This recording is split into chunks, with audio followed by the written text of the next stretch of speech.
Kulang ang paa pero tunay ang pagmamahal. Ako si Myra, 36 years old ng Lucena City. Nag-iisa akong anak. Hindi kami mayaman pero naibibigay ng magulang ko lahat ng gusto ko, lalo na material na bagay. Kaya lumaki akong pintasera mayabang at spoiled brat, kaya hindi ko inakalang darating ang araw na mahuhulog lamang ako sa lalaking may kapansanan. Si Robert 5 taong mas matanda sa akin, ang lalaking nakapagpatibok ng pihikan kong puso. Siya'y isang mandirigma sa buhay, kahit naputol ang kanyang paa. Unang beses ko siyang nakita sa isang charity event. Nakita ko siya sa wheelchair, pero ang ngiti niya sa labi ay parang hindi niya nararamdaman ang hirap ng kanyang kalagayan. Nakuha niya ang atensyon ko, at hindi ko maiwasang mapatingin sa kanya. Maliban kasi sa kanyang mga paa, ay may malakas siyang personalidad. Gwapo siya, maliwanag ang aura ng mukha, may ningning ang magandang mata, at masarap halikan ang mga labi, na parang laging Hi, I'm nag-aaya. Robert and you charming lady? Sabi niya nang mapansin niya akong nakatingin sa kanya. Nice to meet you, Robert. By the way, I'm Myra, na utal kong sagot sa kanya sabay abot sa nakalahad niyang palad. Simula ng araw na yon, hindi na siya nawala sa isip ko. Lumipas ang mga araw at nagkita kami ulit sa isang coffee shop.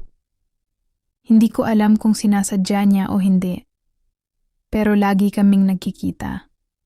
Hanggang sa nagkaroon kami ng pagkakataong mag-usap ng matagal.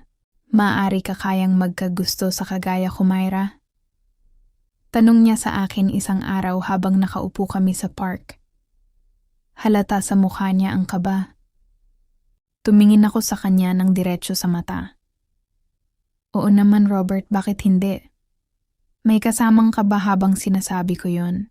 Hanggang sa nagsimula na siyang manligaw sa akin, pinag-uusapan ako ng mga tao, inaasar ng mga pinsan ko, at iba pang kaanak. Sobrang pintasera daw ako pero baka bumagsak sa putol.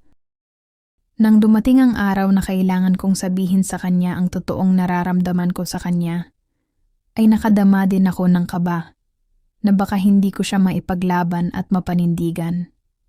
Pero sa huli na naig ang pag-ibig ko sa kanya. Robert, gusto kong malaman mo na handa akong tumayo sa tabi mo, kahit na may mga tumututol pa. Gusto kitang tulungan. Gustong-gusto kita. Mahal din kita, Robert. Handa akong maging mga paa mo. Tumulo ang luha niya at niyakap niya ako ng mahigpit. Mahal na mahal kita, Myra.